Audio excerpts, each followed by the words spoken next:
Ladies and gents, good evening. How are you all? Car, I ain't even trying to hide it. I know I already look fucked and knackered before we get to it.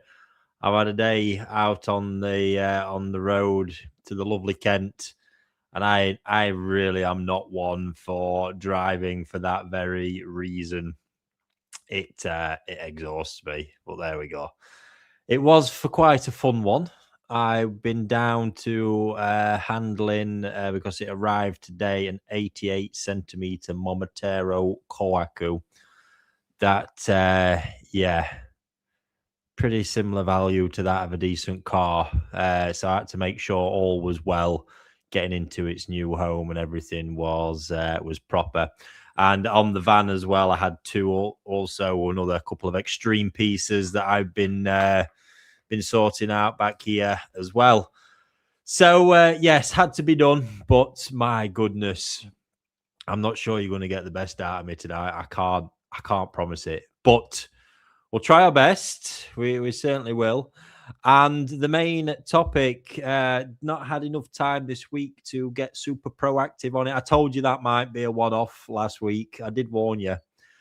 But I think it was. I think it was one of the alternate topics last week, and it's come up again when I put it to the WhatsApp group quickly.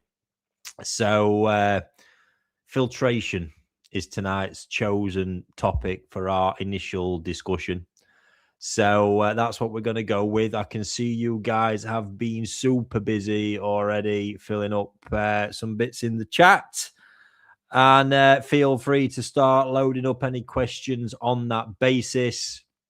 We'll start with that as the first topic, and then if there's any life left in me, we will go for some of the other questions after it. I need to burst a big yawn out now, for fuck's sake. Oh, dearie me, dearie me. Other than that, you may well have seen yesterday's stream. Was it? Yes, it was yesterday's, the first rollout of our new platform we've been working super hard on. And God, that's just one of them puns that's come out again, isn't it? We've been working. Yes, I'm not even going to say it again. Oh dear. Anyway, we've been grafting behind scenes on it. There we go. There we go. And it's amazing to see it out there. The feedback has been phenomenal as well. So we pushed out the My Collection page and the shipping module, and we've had a shitload of them get booked up already. It's clearly, yes, very intuitive, quite easy to use, and just eyeing it out. You may well remember, back at the beginning, the turn of the new year, when I did a video, about some of all the problems I believe we've had throughout the process and rectifying. And this is at the start of just making things a hell of a lot smoother, more information. I'd probably say, although I think we're very good at communicating as a whole, this is just going to give you more information in bits of the process there, make it a lot slicker. Because I know, just an example, and it's certainly not an excuse, but it is part of. Actually, it's currently. I'm going to show you something because it's here sat on my desk, and this is aside from the koi stuff, because I back us 100% all the time with the koi stuff. It's the shit I do in my sleep. But actually, as an organization, is when it can become tricky, especially when you get to this bit. Scaling up. This is an old book cleared out an office, and it's been sat down here, and I saw it the other day, and I've started having a read, and there's just a couple of diagrams I've seen in there. One about people, especially as you get more people in the organization, how communication become more difficult and actually really add complexity. And I think that's what we've come up against, because just as we've been rolling this out and people have been reporting in some issues on pieces when we've been syncing up the data, it just quickly start to we've delved in, and again, ultimately the book always lies with me here, but we've seen it's been a breakdown ultimately because of a couple of individuals in areas around the shipping where some stuff hasn't gone as smoothly as possible, and it's frustrating. So hence, something like this eliminates the need for some of the human or the potential for human error in the process, which is really cool. And it's been quite hilarious to see how many of you genuinely didn't know what fish you still had with me. So well done, and plenty of crazy points being dished out there, folks. There really is. But yeah, great to see it. And this is genuinely just the start of all that. I think if you're impressed with this, it's just going to keep blowing your mind moving forwards. We're very, very close on more launches from here because of so much work that's been done behind the scenes. And we're just kind of picking it now off of a list of what to focus that energy on as we continue to push it out. But the shipping one was important given the time of year we're moving into. So yeah, and I hope this time of year, weather's a bit all over, isn't it? Unheated pond, folks, unheated pond watch. Very, very stressful stuff because my God, have I felt the difference. I felt the difference, but I'll tell you what I have felt the difference with. I had the plumbers out actually fitting when they were fitting my new oil tank monitor. And he told me off because I'd been fucking around with his settings on boiler thinking I know what I'm doing. And he's put it all back and tinkered with it even some more and some fine tuning. And my oil consumption has dropped through the floor, which is very, very good news. Obviously, it's been a lot milder. I say a bit, it's been a lot milder, which has helped. But the fact now it's genuinely most of the time running with just the one boiler on as well has obviously made a massive difference. And got a lot more ponds covered over.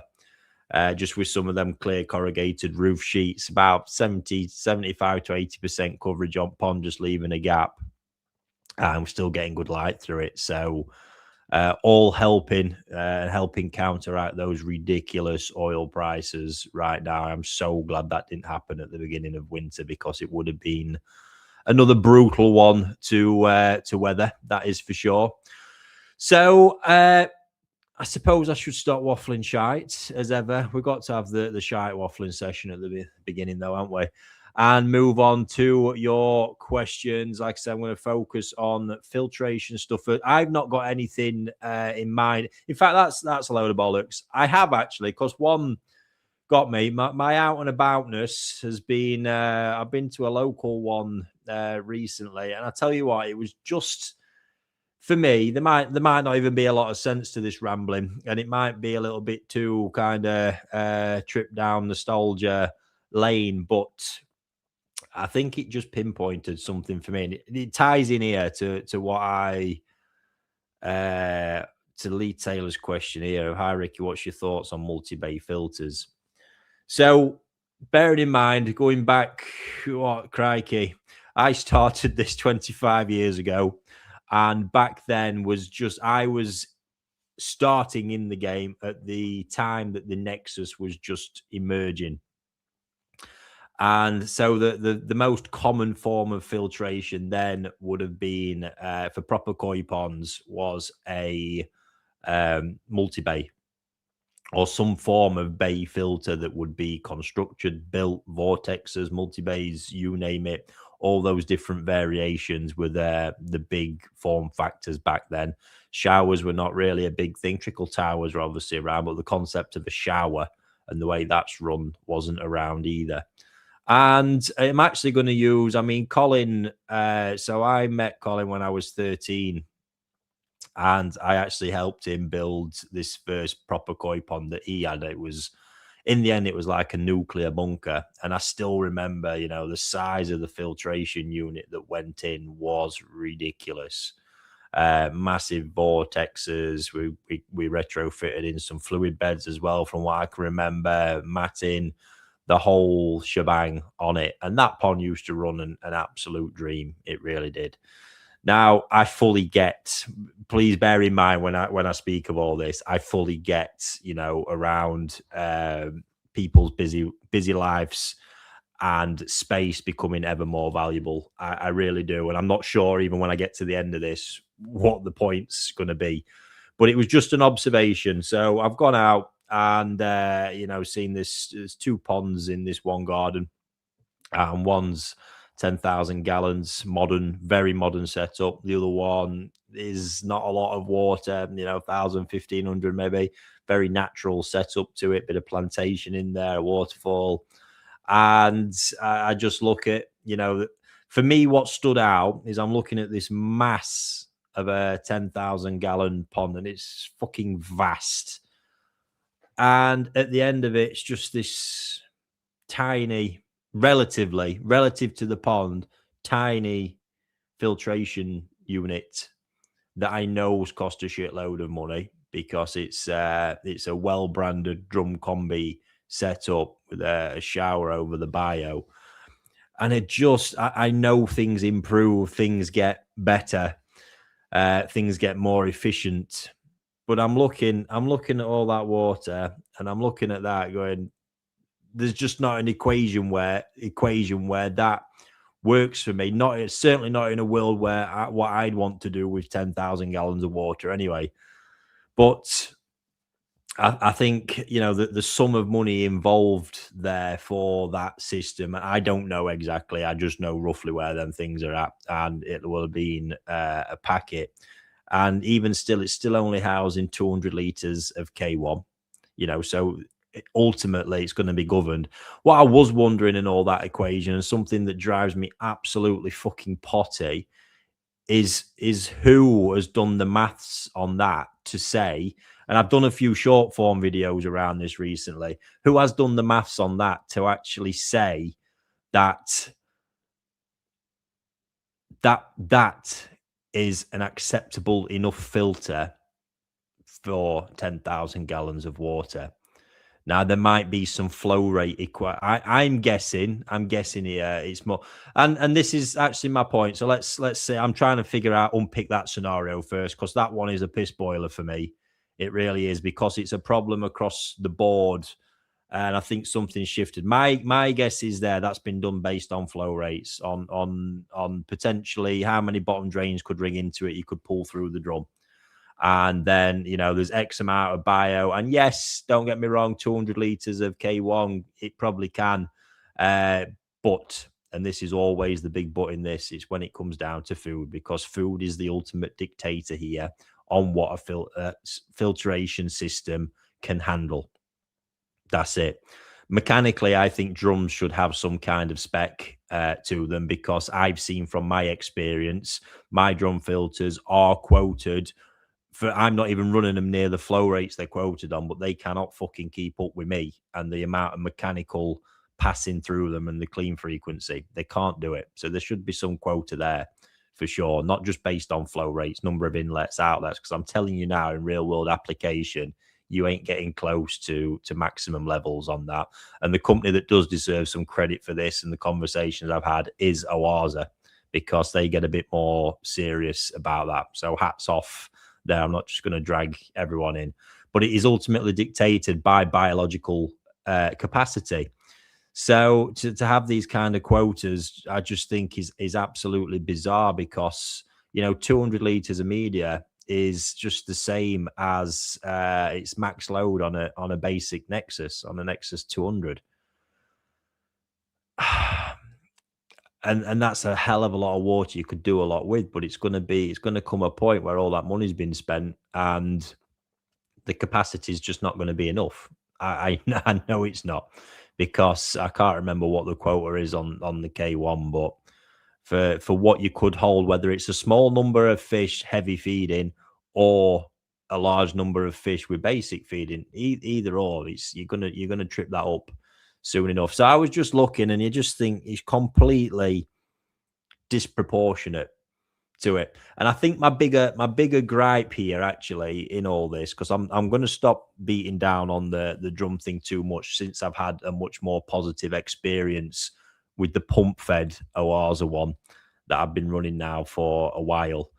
The bit I still see in it is the costs. They're very cost prohibitive. So you're never going to hear me screaming from the rooftops, it's a must. But if you feel automation is a must, then definitely, I've seen it. There's a unit there that is impressive. I can't say it any other way.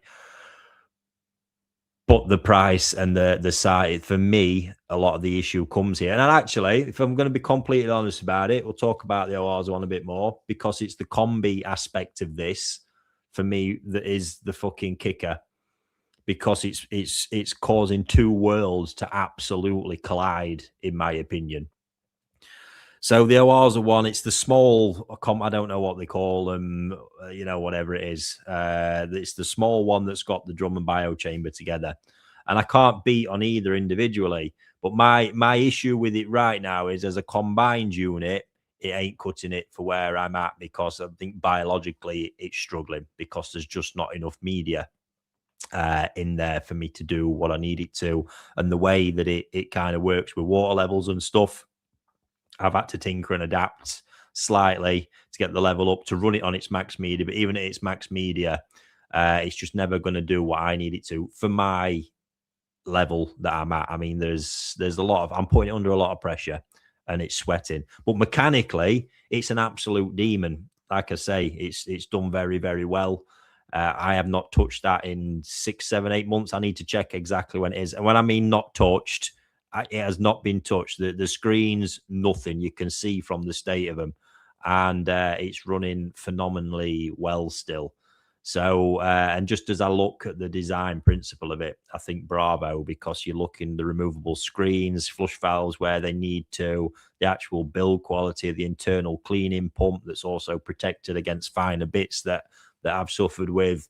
It does tick a hell of a lot of boxes, but the combi side of it, I'm not a big fan of here whatsoever, because I think there's too much sacrifice, either because how the costs escalate quickly by using that material, because I've seen it firsthand. That system I had designed, and the reason I probably would never consider bringing it to market is because of the costs.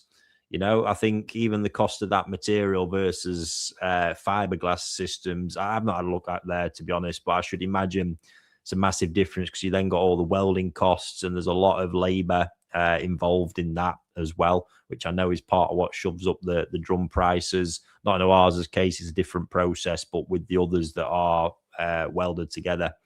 But I think there's just too many trade-offs with the combis.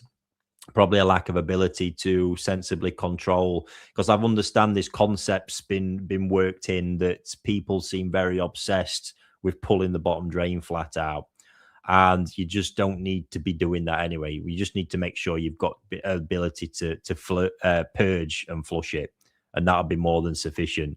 But I understand, if you wanted to pull that drain harder, there is a limit to what you can pull on it anyway. But even if you're pulling it at max, what you should never do is have that in mind if you're running one straight through system off of a drain, and have that set based on trying to make sure you're pulling the maximum you can pull through your drain. It's not the way you should ever set it up. You need to pull based on the scenario, the setup, your stocking level, retention time, loads of other bits there.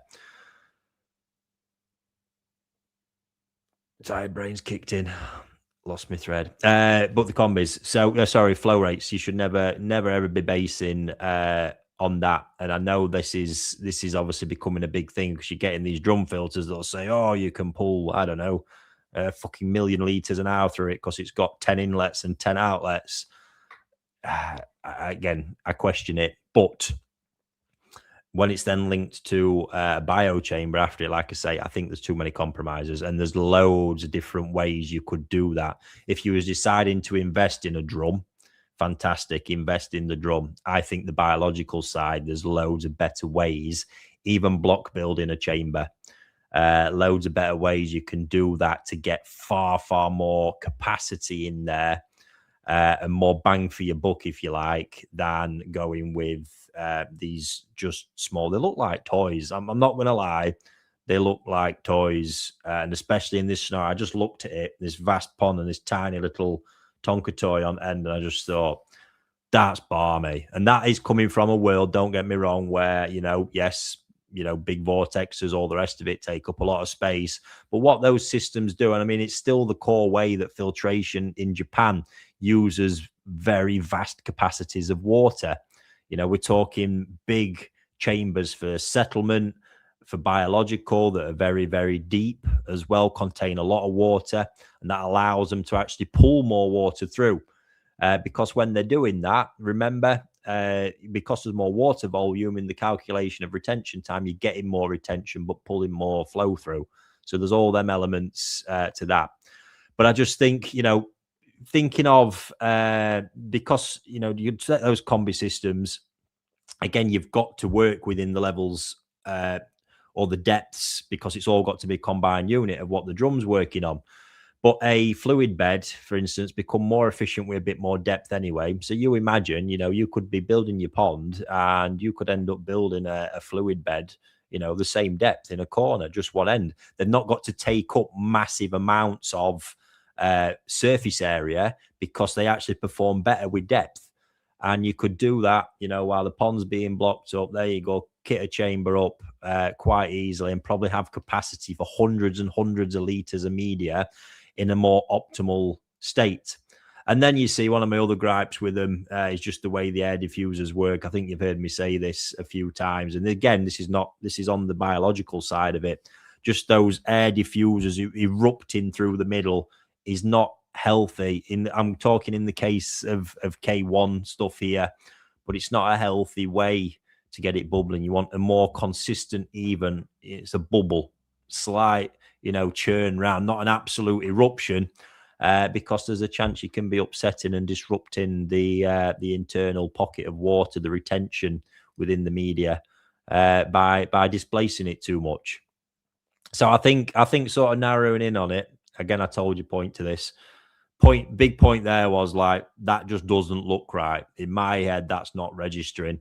You take my 1,200 gallon ponds, I've got a block built chamber that was actually probably, I'd say, externally close to the same size. I'd have more internal capacity, but I've got the brushes, yes, but then I've got 300 liters of K1, bubbling on 1,200 gallons of water.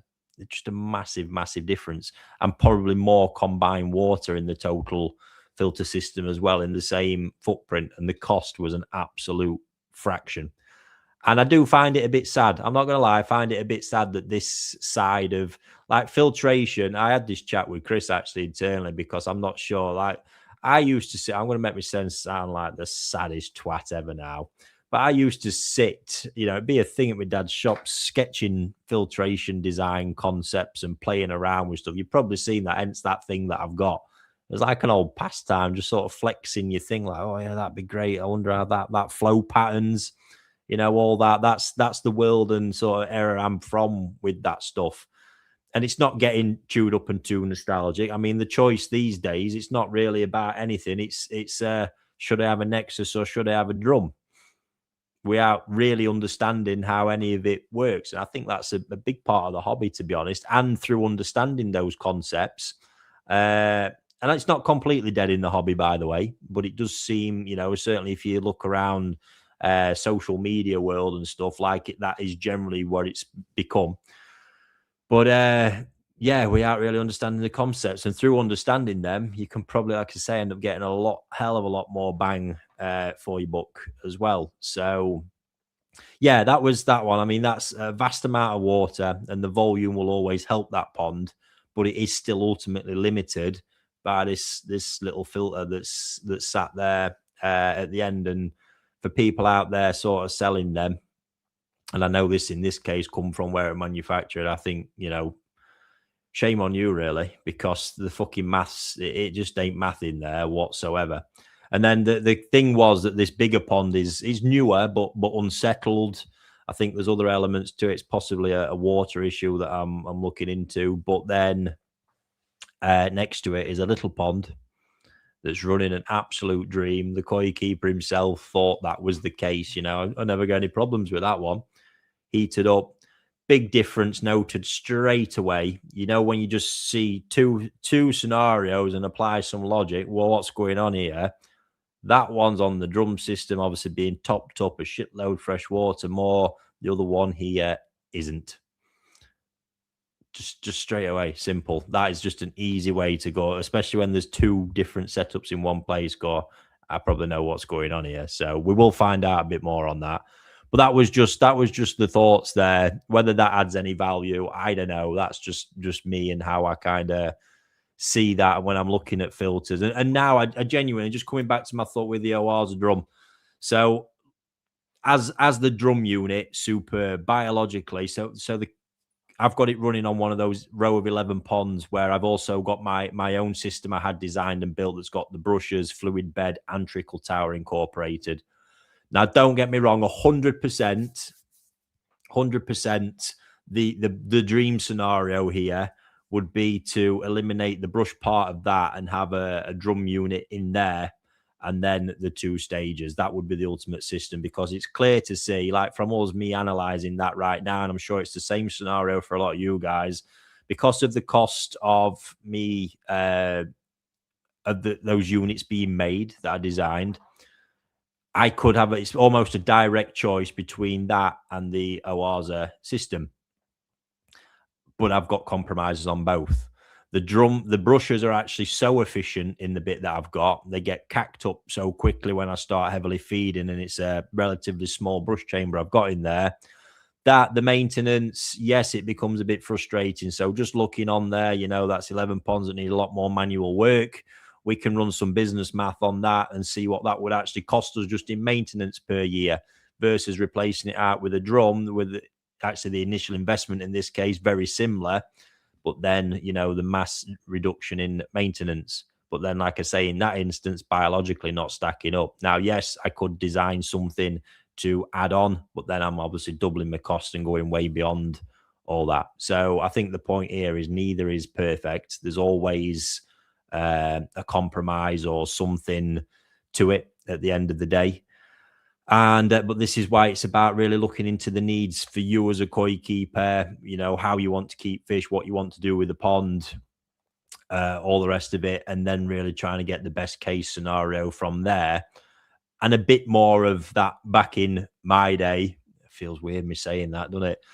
But where you are actually looking at the needs and potentially designing something. So if that is right, I want the drum and then, some extra bio capacity, I'm going to build that myself, as a lot of people still do. I know that, the old dustbins, they're an absolute prime one for fluid beds. But it's just the whole thing, and obviously the keep it simple life for me. I don't like the complexity in the system still, but this isn't really so much about that. It's getting, for me, ultimate, like I say, bang for your buck and meeting the requirements you're going to have for the pond later down the line as well.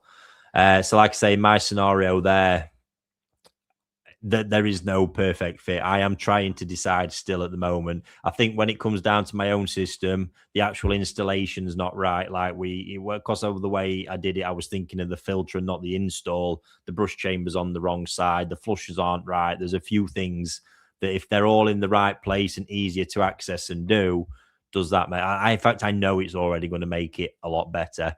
And likely for me, I could probably say in the end, I will probably swing that way once I've got what I think is the perfect one for the space. It will likely end up being, because for me, the biological aspect is probably going to be more required and more important than having mechanical perfection. And we will do the extra upkeep on the brush chamber. And that being said, I mean, it's not crazy. If it's left too long, it becomes a bigger problem. But literally with that chamber, I can scramble over there, open the valve up, just give the brushes a quick shake, and that gets it's a good bit of maintenance. It takes a few minutes to do, but it's having to scramble over the other side of there that's the pain in the arse.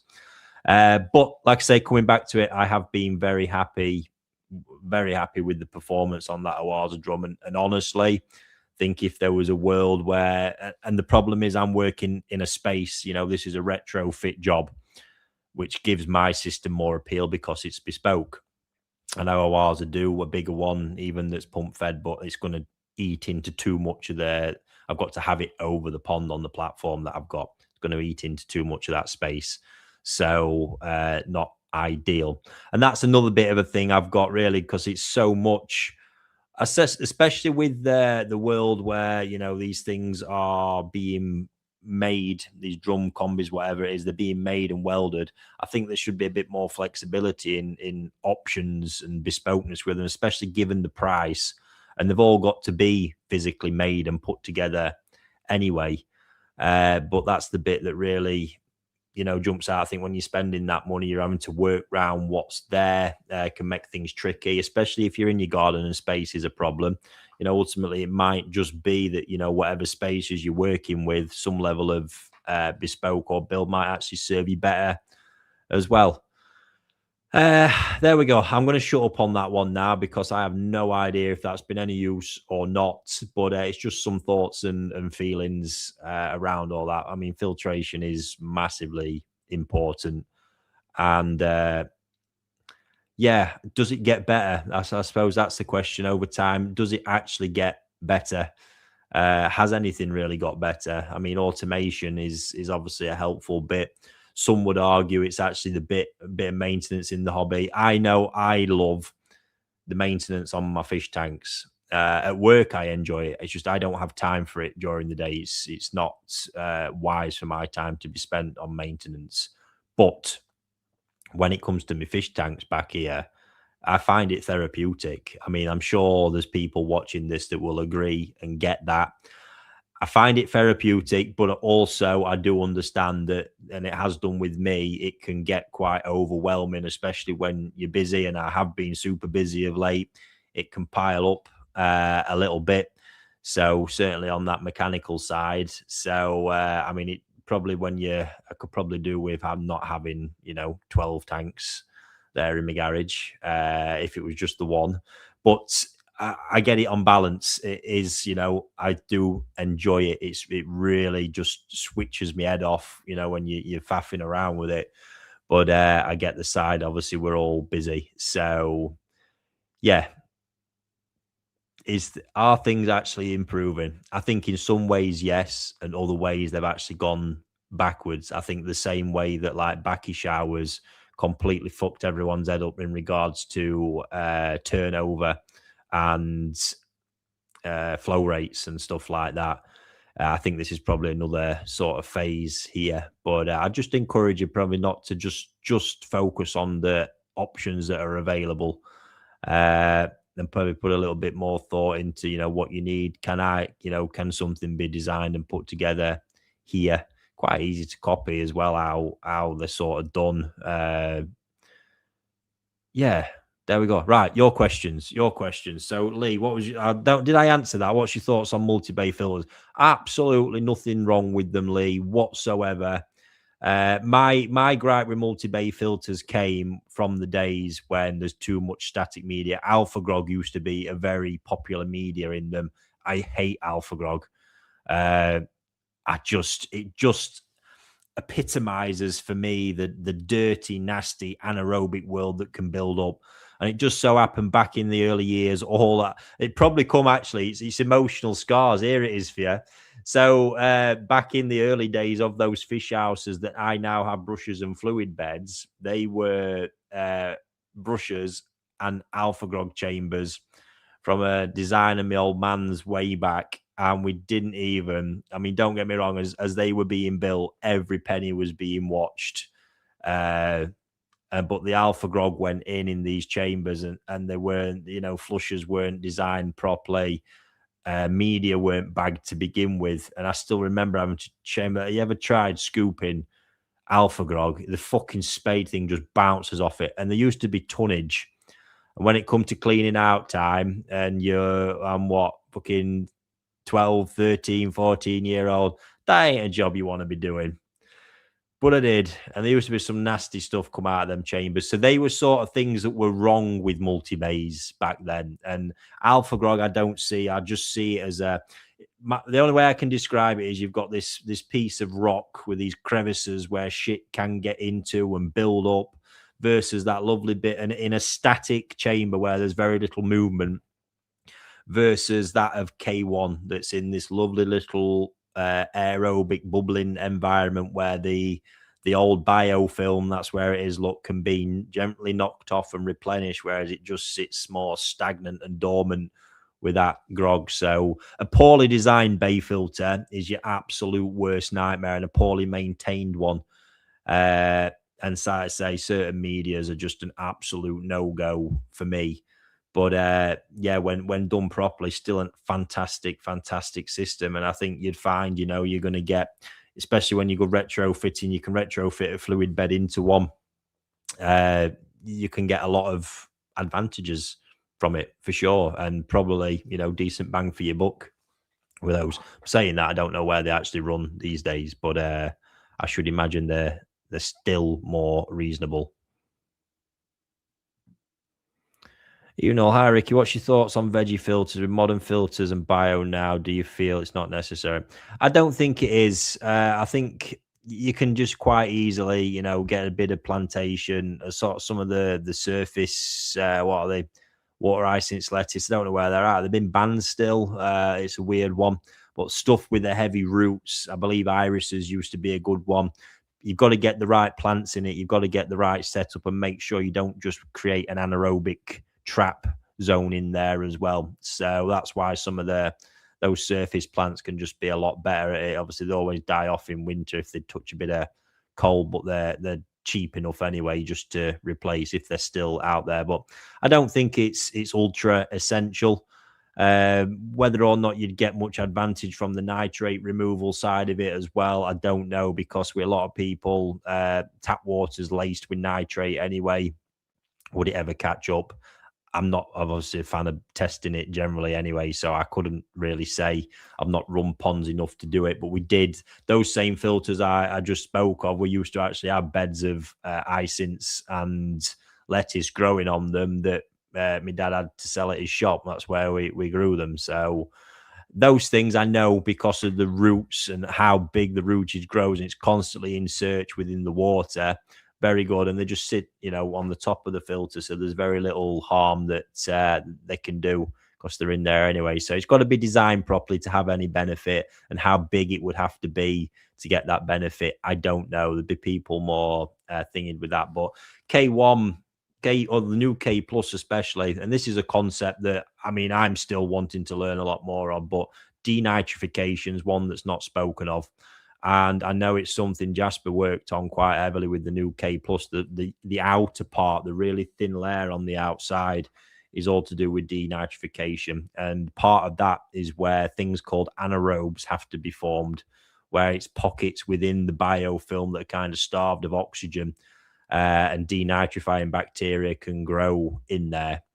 It's quite a complex process, and I believe part of that design is creating an optimal environment on the outside of that for it. But in my old concept of creating a great ecosystem, you could see where a veggie filter would potentially fit in. But again, this is why I'm a massive advocate of K1, now seeing K Plus, is because I think that alone is probably good enough in a well-designed system to create an optimal ecosystem and environment anyway. Good morning, all from USA, North Georgia mountains. We are 70 degrees. I presume that's Fahrenheit. And sunny, using my lunchtime to watch Ricky, and ask, what are your feelings on the Oase Screen-Matic? Had no experience with it. If it's the one I'm thinking, it's not the one with the fleece screen that feeds through, is it? I tell you what, I'm going to shut the fuck up on that, Robert, because I ain't used it, so I'm not qualified to speak of it. I do know I've seen some, and again, it's just one of them for me. The more moving parts, the more chance of failure, the more complication moves further away from my whole philosophy and mantra. It's not to say it's bad. I back Oase stuff in what they do, but like I say, no experience, unfortunately, with that one to be able to advise. Chris, evening, pal. Can you break down and compare these Jap crap style filters and compare it to a Nexus 320? I tell you what, so this has got to the point now where this is me. So I love TikTok. I sit just when I need a bit of just mental break. Watching the amount of gormless shit saved on my feed is hilarious. But of course, because I'm in my fishy world, fish stuff crops up. Not as much as you might think, but when something does, and there's one in particular doing the rounds at the minute, right? And it's the biggest load of fucking horse shite ever. It really is. And again, it just comes back to me is how can anyone be taken seriously, or the content based around replacing, and Nexus and EA seem to be getting a big bashing. And I'll tell you one thing, I'm fucking sick of it. And I have no alignment to anybody, you know that. But the Nexus is for me probably the best modern day filter overall, bang for buck, capability, you name it. And in every one of these videos I've seen, been slating on it, ripping that stuff out to put in a fucking Tonka toy of a filter with a few brushes and a bit of matte. Now, again, I'm not knocking the potential capability of that. I'm telling you now, the capability of it is being overstretched. And the problems in the pond, certainly the ones I've seen, ain't coming from the filter that's been installed. It's coming from poor maintenance, poor setup. I've even seen one today, and I fucking guarantee you it's the UV. But hey, let's replace it. Let's rip it all out and replace it with a miracle system. I feel sorry for these people who are falling victim of that one. It's just madness in it. Absolute madness. And anybody watching it who falls for it needs a slap, because it's just the most impartial recommendation or video I've ever seen in my life. And again, it's not, I'm a fan of brushes. Matt, I'm not huge fan of, to be honest, overall, because if you're speaking biologically, I'm there with K1. So that's what it is. I just can't stand bullshit, though. You know that, and this is what I've been witnessing on a grand scale. So they can't be better. They're not better. Fucking end of. And I guarantee you gave me one of them, I'd fucking break the thing in 5 minutes. The 8 a.m. feed on my Saitoko Aku pond at the minute and make it shit its pants is what it would do. So there we go. That's what I think of that, Chris. Anyway, good one, that, mate. That's woke me up, hasn't it? That's got me going. That's got me going. Right. I'm going to have a scroll down now. Apologies. And I can't believe I'm 42 minutes in as well, and I've not done many questions. Marie's actually got me wrong there. Appreciate you're not a fan of multi-bay filters. No, well, obviously I put that one right at the beginning. Would you recommend to put air in multi-chambers? Yes, 100%. You should. Any biological filter you've got, no matter what it is, you want to be getting aeration into it. Static, whatever it is, don't care. You need to be getting it into air. And just to set that record straight, never said I'm not a fan of multi-bays whatsoever. I'm not aware I have anyway. We have done 139 episodes, but I can't recall saying I'm not a fan. Hopefully not. Anyway, don't like tripping myself up. I know this is asked before, so apologies. What's the percentage of media to the volume? With K1, it's up to a maximum of 60% of the volume of the chamber, if I remember that correctly. And there is a video of mine on the channel with a deeper dive into that from when I was setting mine up.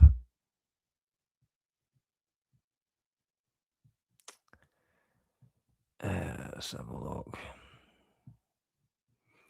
The koi bar. If I have a 5,000 gallon pond with a 1,000 litre bio, 220 gallons with 500 litres of Helix, that's not stacking up. 1,000 litres or 500 litres. Yeah, no, we're thereabouts, aren't we? So I don't know why I flipped that into gallons then. Ignore me. Yes, what would be a good flow rate to get correct retention time? So this, again, I'm really going to, I promise you for a while, I'm going to get the whole flow rate retention time calculation, everything for you to have a look at. Now, I am also going to get some updated information, because a lot of the stuff, again, coming back to it, was the teachings from back in the days of multi-bays. And we was into periods of, 5 to 10 minutes, or the longer the better, just general phrases. But this needs to start with the flow rate requirement of the pond always for me. And it's quite a simple one. Heavier stocking, and certainly heavier feeding, for me means higher flow rate through the system, or turnover. Let's go with turnover. These words can get quite confusing. That's the amount of times per hour that entire volume of water passes through that filter. And when that's all lower, there's no need. My base level for a general pond is once every 2 hours. That's from back in the day, and that to me still stands. Many of my ponds still run like that, even on these extreme ends of stocking and feeding, and still perform perfectly well. So for me, why go wasting money pumping more water around when you don't need to, quite frankly? So it's just an easy one. As they go up, you want to be obviously. It just makes more sense, when I'm on that heavy feed. There's feed blasting in every 2 hours. That surges of ammonia. I want to be passing that through the filters more, but there's also more available food source in the water to feed it. When there's less, for me, you want to pass it through slower. So benchmark there once every 2 hours. If you want to get it to, really, I think for most scenarios is once an hour, but you want to make sure in doing that you're not whizzing it water through your bio within 30 seconds. I still like, my preferred setup is to go slower through the mechanical and biological side, and then increase my turnover by using the likes of a shower that can handle the flow a bit better.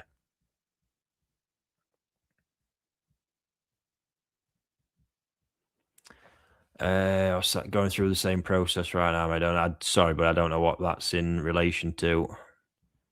Done that bit. James, hi Ricky. For price, performance, and ease of cleaning, is there anything to match or beat a Nexus before? No, I genuinely don't think there is. I think if we look at where they're still sat from a price perspective, I mean, I don't know. I'll shock myself because I did it a while back. The price of a sort of drum combi now where they're at, I believe you would get probably multiple Nexuses at that. That to me overall is probably going to be more untouchable than spending that money. But even if it's not, so if that budget for that drum combi is out the question anyway, and it's about what's the best all round just on that lower budget as well, because that's where a Nexus sits now in that weirdly. They used to be the premium option back then. I don't think they can be beaten whatsoever. Great biological capacity. I think the Easy is a great mechanical filter when it matures and when it's running properly. I still stand by people put too much flow through a Nexus, and it's the big part of the problem. And the battle these days with fines and fucking pond windows, which is a nightmare because people are now seeing things in ponds that you never used to, or you still can't see from above. You see it from a side view. An obsession with having no bits in your pond. I'll say it again. If that is actually your obsession, I think you're better off having a water feature. It's just not real, as far as I'm aware, in a koi pond. So, and fines. I mean, I can see a question here. What would be your top products for removing fines? I'll tell you the best bit, because fines, as I know them, when you've ever seen that cloudy haze in a water, a white cloudy haze, that is fines. It's particles so fine that they cause a clouding of some degree in the water, not particles that are of some kind of physical size. Fines you wouldn't see individually with the naked eye. And I think fines are being referred to as, pieces of stuff floating in the water. They ain't fines. So back in the day, if we ever had a problem with fines in our own bay filters, I've used that so much now, and I'm back in the day like I'm fucking 60-year-old. You want we'd just stick some filter wool in. I use shitloads of it in my fish tanks. Absolutely brilliant stuff. You just be getting some of that in, and within a few days you'd have caught all your fines and maybe tweak the setup, or it can be a temporary blip sometimes. Who knows? It's still some of the best stuff for it. And we used to have loads of hacks like that for dealing with problems like that. Nowadays, it's like, oh, how do I fit this around me fancy contraptions? And sometimes it can just be a case of actually adjusting your flow rates as well, and slowing things down a little bit. Sometimes it can be a UV problem, multiple different reasons. But yeah, actual products for a quick fix. There you go. Get some filter wool in somewhere. It'll soon have it whipped out.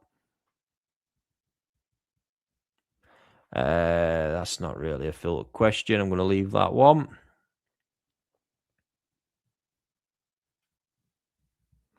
Any tips for keeping water good for steady growing with an almost overstocked pond? I'd love to know if that is actually overstocked. But the big thing there is it's food. That's it. It's all about food, and that's again the dictator for me of your filter. If we go right back to that scenario at the beginning, it's going to be the dictator there, not the stocking level. It's the amount of food. I'm going to keep banging and banging and banging this drum till it really does sink in. It's the food that matters. I currently have just one example. I've currently got where I was growing the golden corn. You've seen the results of that if you've seen the video, up to 60 cm this side, 55, 60 on average in about 11 months, up from 15 to 18 cm. And it's been phenomenal. Now, that same pond I'm now currently using to quarantine 300, yes, 300 in 3,500 gallons, Nisai, 30 to 35 centimeters average. That pond currently is under less pressure than it was before with 24 golden corn in it, because right now the feed is minimal while they're still quarantining, especially. And even when I introduce the feeder to it, the feed will probably still be less than it was firing into them golden corn all the time. The big bit there in that, for me, in these scenarios, actually, the more difficulty is in when it comes to like oxygen levels and stuff like that. In stocking, that I don't speak about, too much, because a lot of you guys will never get to those points. And don't get me wrong, I will still manage that perfectly well at that level it's at, and I won't be able to push it too heavy with the food for that reason. There'll be too many mouths in there to manage the oxygen, not necessarily manage it biologically. So yeah, it'd be interesting to see what what you're considering overstock there. But say it again, all comes back to food. What about if drum filters became more affordable? Then fantastic, but are they going to become affordable and reliable? Because remember, I'm running what was so called the budget options, cheaper options, weren't fucking cheap, and the notebook hassle. Reliability is shite on them. And having known very first hand here from a friend of mine, and seeing what Oase puts into theirs, I don't think this is something that can be made too cheaply right now without cutting corners, and then it becoming the most difficult and frustrating thing you've ever had. And I know a few people have said it about cheaper brand ones on here in the past as well, how they've been nothing but hassle. And when it does become a problem and they start failing on you, trust me, it will drive you up the wall. I've got another one down at minute because, it's not the drum, it's the cleaning pump this time, but it's still all related. Just completely fucked again.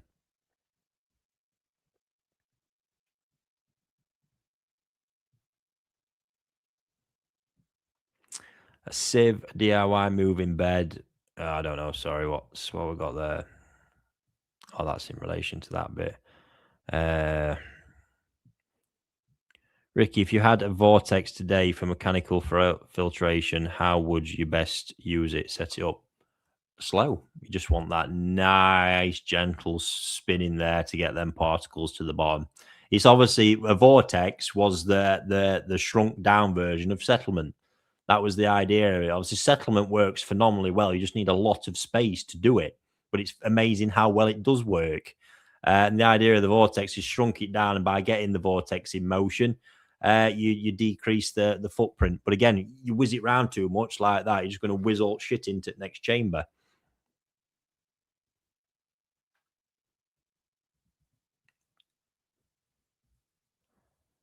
Bear with me, guys. I'm trying to pick out all the relevant ones.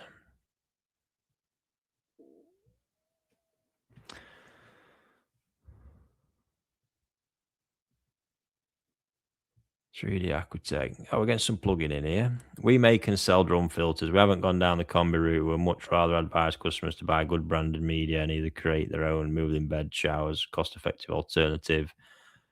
We're trying to bring automated drum filtration to a bigger population market. Fair enough. Best of luck with that one.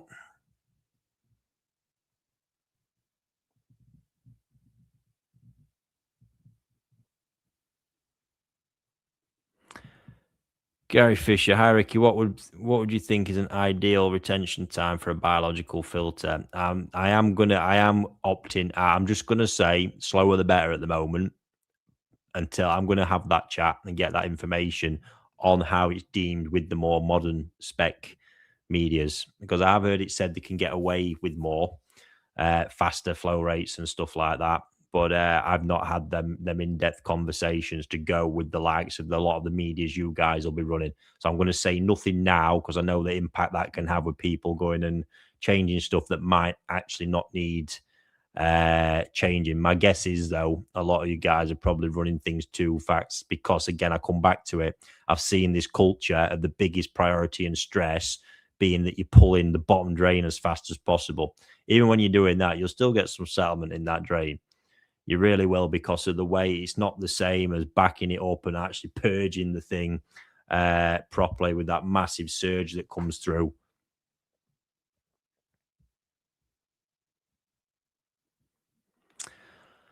Michael there. I've got a 5-bay chamber system on 4,500 gallons. It's been running 25 years with no issues. Fantastic. Paul, my mate Paul, totally agree with you, Ricky. With this age of technology and buying filters by the specs of the shelf, unfortunately, people don't really understand the science of filters and media. Yeah, I'm with that. I think it's missing out of the hobby, and I think Paul is referring me in it. Us old buggers had no choice but to build our own and learn about flow rate. You including me in that, Paul? I mean, I've used back in day quite a bit tonight, haven't I? So I'll take it. I'll take it. Our brush is the best pre-filter. They're very good. They are. You can't deny it. The thing that's frustrating about them is it's the maintenance you have to do. And I ain't selling it as a glamorous job. It's a fucking pig of a job. But they are efficient. I've actually, in that unit I've had to go back to using the more coarse, bigger brushes at the moment because those it's not normal as well. The fine brushes I had from go on, what's that? Mountain Tree ones were too good and too fine because the shit they were pulling, it made the maintenance a nightmare. I did say typical fashion in that kind of setup would have been you would have had the coarser brushes, then the finer brushes after to take less of a hit. But they are superb. I'm not saying they're the best one whatsoever, because mechanically, yeah, you're going to argue that the drum screen for what it's going to remove is going to be the best, but you cannot take away from how good they are and others. You know, foam I've got running in the trickle towers that I've got. It does a fantastic job, but yes, you have to clean it. It's a pain in the arse. It's got its downsides, but these things worked. It's just the work you had to do with them become the problem. Can't be hand on filter clean. Most people have an apron for baking and cooking. In our house, it's PPE for cleaning the brushes. Love it. And slashes your hands open. I'm guessing that's the alpha grog. Yeah, nasty, nasty stuff. I got some scars for that one. Nothing like it on a Saturday morning, getting down for the fish poo. Getting back to basics, right? His barrel design filters all day long. Oh, what we had some absolute maniac here in comments. Let's get that one banned and deleted. What we got here?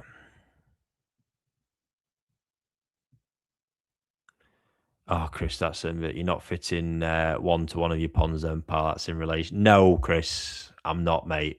It would be funny though, wouldn't it? Just to absolutely watch it shit. It just shit the bed, fucking straight away. Unbelievable. Unbelievable. To get less nitrite spikes, would you recommend placing extra Lotus Mountain Tree ceramic media in static chamber next to cleanable sponges? Yeah, 100%. I mean, if you've got a multi, but I don't like just sponge as a biological media. My problem with that is that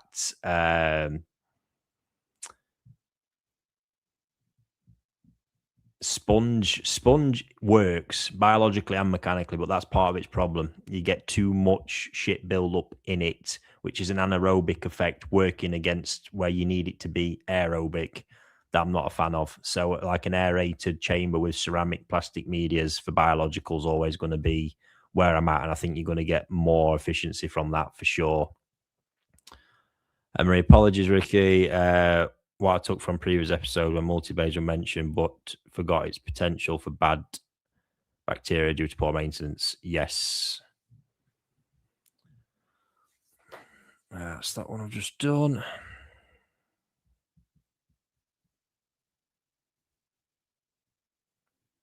Philip King, how old are you? Are you on about me, or is that in chat? Am I missing something? I am 35, by the way. And please don't be offending me, because if one more person calls me 45, I'm going to have to get me sent. Even someone reckon we're getting closer to fucking 50 other day. Where's that coming from? It's what this koi world's done to me, innit? I'm going to have to get me sent a bit of work done, aren't I?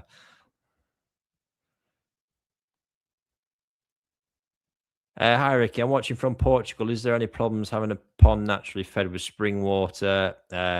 If it's not as controlled, will I have problems with pests and parasites? If it's proper natural spring water, you'll likely be fine. What I've seen in the past is people trying to use water out of like lakes and stuff like that. That can come with a whole host of problems. Here we go, Doug. Back in the day, Ricky San, you drink Bailey's, you're 60 at heart, and no, you aren't going to live that story down. No, I'm absolutely not, mate. I know it. I know it. Someone's using a bog filter as their primary. Fair enough. How many times a week do you clean your brush filters when growing at 24C and building up body at 18C on your brushing systems? Brushing K1. Once a week they get done. Twice. Some do need it twice. Often time permits. And I still get it done at that. That's it. Obviously, from basic stuff, it can last that without any mass downsides. I can still get it done. Doing it more frequently, yes, of course, it helps. It does, but it's not. They say people get too stressed about this stuff. They really do.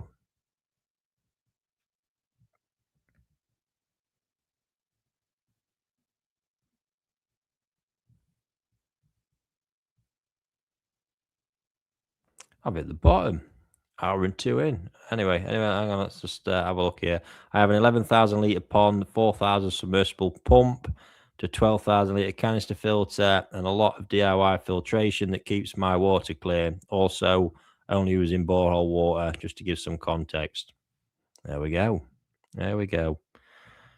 Interesting comment about using a shower, for example, to increase volume turnover rates while keeping flow rates through the Nexus 320 slow. With that in mind, what recommendations to run on a skimmer line? With most skimmers, again, I would question whether you actually need one or not. Most ponds don't, let's face it. Most skimmers actually work shite and they're not set up properly. But running on a skimmer line, up over a shower, is it something you run permanently? Whatever you think is going to benefit your pond, really. It could be a line, run it slow through a tempest if you need something like that. I just don't do skimmer lines. I just think most of the time people put them in and it's sort of like, more people put roofs and stuff over the ponds these days as well now. So yeah, I think case by case, it's going to depend on the needs of your ponds, mate, to be honest, to what you would do with it. Here's one for you, Ricky. Tannins. It's driving me frigging mad. What's it driving you mad for? Oh, is that in your tank? What are we on about here? Tank? Pond? If it's in your pond, have you seen my water, Will? Have you seen my water? It's my Tetley brew, mate. It's fucking brilliant. Have you seen the skin on my fish? Proper stuff. Paul's 60 trying to be 70, or is that me 60 trying to be 70? I'm half his age.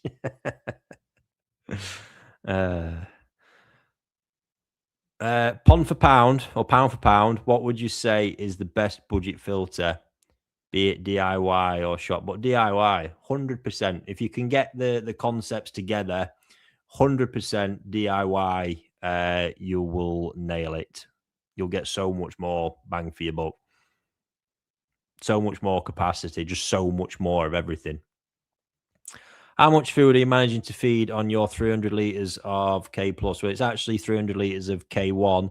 Answer is I don't know. I just monitor the water, I monitor the fish, the environment, and keep feeding until the pond breaks. Generally, don't get me wrong, I've got 2 of them breaking at the moment. Found at a limit. The water's just fucked. It's gone too far.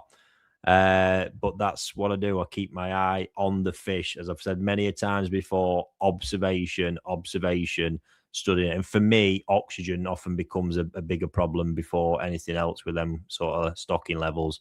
But it's I don't know the exact amount, but it's a lot in a few of them ponds at the minute. It really is. Water's fucking terrible physically, like mechanically. It looks like shit. It really does. So, you guys as hobbyists are not going to like that whatsoever. But biologically, it's doing well.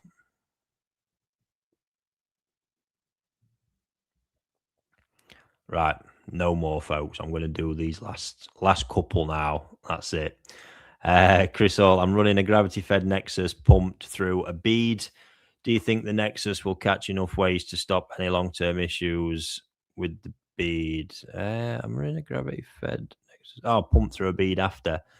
I don't know. I've said it many times. I'm not a fan of bead filters whatsoever. So I'm going to stick with that line that I'm not a fan and go with that. Do I think it'll catch enough? You'd be amazed what amount will still get through and possibly accumulate. So still be cautious for sure. Then Joe, 2,500 gallon pond. I was a combi drum heated. It's how I've gone. One line to air source, heat pump, one direct back in. Low stocking, push for size, 10-ish fish max. Fantastic. There we go, ladies and gents. How was that for you? Bit of a... It weren't too ranty, was it? But that's it's a topic I love a bit of a filtration chat. And I just, probably don't love the way it's going. I think you probably maybe touched upon a bit of this with the late, because don't get me wrong, before he went a bit nuts, the late Peter Waddington was somebody that I looked up to for his standing in the industry. And I think maybe looking back, his I'm not saying this is it, I don't know, but his kind of rants back to his Eric system and its simplicity and its capability maybe was a bit of that frustration of seeing how it was all changing and the sort of way it was going. And don't get me wrong, I like to see evolution. You probably see that in the way that I do things, but it's not always for the best. And you look at the price these things have got to now, and it is massively prohibitive when you can actually, through understanding the concepts, possibly come up with something so much better without having to spend huge amounts of money like that. It's just somewhat coming there. I don't know if I can ignore it. Louise has just asked me, when do you send out overwintered fish? Louise, we are taking all the bookings now. If you've not done your verification on a new platform, you can drop me a DM somewhere. We'll resend the link. And then now everything's on there for you to see your collection of fish and go ahead and book a shipment or collection directly on that at Ricky Stoddart, Nishikigoi.com. The one that's just come in at the end, seeing as how I'm in that very, very open, honest, ranty mood, pisses semi-boiling. How good do you think the Dainichi food is compared to Sake Ikari? Not even close. It's not even fucking close. And I ain't being diplomatic about it anymore. It's a fucking version of FD that's almost pound for pound the same ingredients. I've had a look, I've seen it. The slight tweaks to the amounts of them. I've used FD, right? I'd still be, if Sake disappeared, FD would still be my next choice. The problem is it's no cheaper. And in some instances, I think if I'm right, it's more expensive than Sake. It doesn't last as long as well with the use by date. But I've used it many years ago because being a Japanese food of some credibility, you think, give that a go. That stuff in a hobbyist setting, let me tell you, because it was more like what I was using and doing back then, does not do it. As soon as you hit any volumes, there's too much physical shit that comes out of it for the system to process. And I would fear for anyone feeding it any kind of levels. I've seen it in a pond. The one I've been down to today, tried it out a little bit. And fuck me, was that water in a state. And it was stinking, absolutely stinking. Now, in the breeder setups in Japan, they are so different. So different. So much fresh water being used. Waste being cleared out of the system, vast big ponds. But like I've always said to you, for me, with sake and what I do, it is a part of my formula. And it was part of the formula that allows me to have such high stocking levels and feed so much because of the waste output. And just a small percentage change in that would throw it out. Now, I ain't saying it's shit, because it's not. It's compared to other foods, non-Japanese foods in the market and other stuff, the results you'll get from the fish will be way, way better. But trust me, I think you'll find that water hard to manage. But it's just the minute you ask me to compare it against that stuff, I stand by it. Sake Akari, best koi product, or one of the best specialist koi products ever made, hands down. And I think it'll be a fucking long time before anybody even gets close to it. And for that, given that they're just on a pretty much an even keel with price, go with the sake every single time. You can take that from me as somebody who is a customer and no other ties to it. I spend that money. I could spend it elsewhere. I choose to spend it there for good reason. Yes, Marie. Semi. Right, ladies and gents, thank you very much for everyone who's tuned in. We had a lot in the house tonight. I think we peaked at about 185 altogether at one point there, which was amazing. You're going to get a bit of me tomorrow night as well, because I've got to come up with another name for it. I've got to get a lineup first. I think we're going to go with a bit of a Tosai set that I've got, or certainly throwing a few into the mix, because I've got some mega kibby fish. But we need a name for it's becoming a thing the Thursday nights. What we had, or Friday night filth. Can't even remember last week's. Bit of fun in it. Bit of fun. We'll get the spread out, and we'll see what comes to that. But yeah, likely tomorrow night over on the Ricky Stoddart Nishikigoi WhatsApp group. Link is in the description. Going to be one hell of an auction once again. Become a thing all of a sudden every Thursday, Friday. So. There we go. Please tune in and see what I've got. I'll be live streaming on here while the auction goes on in WhatsApp. Other than that, enjoy the rest of your evening. I'm going to go and chill for a bit. And like I say, I hope to catch you all tomorrow.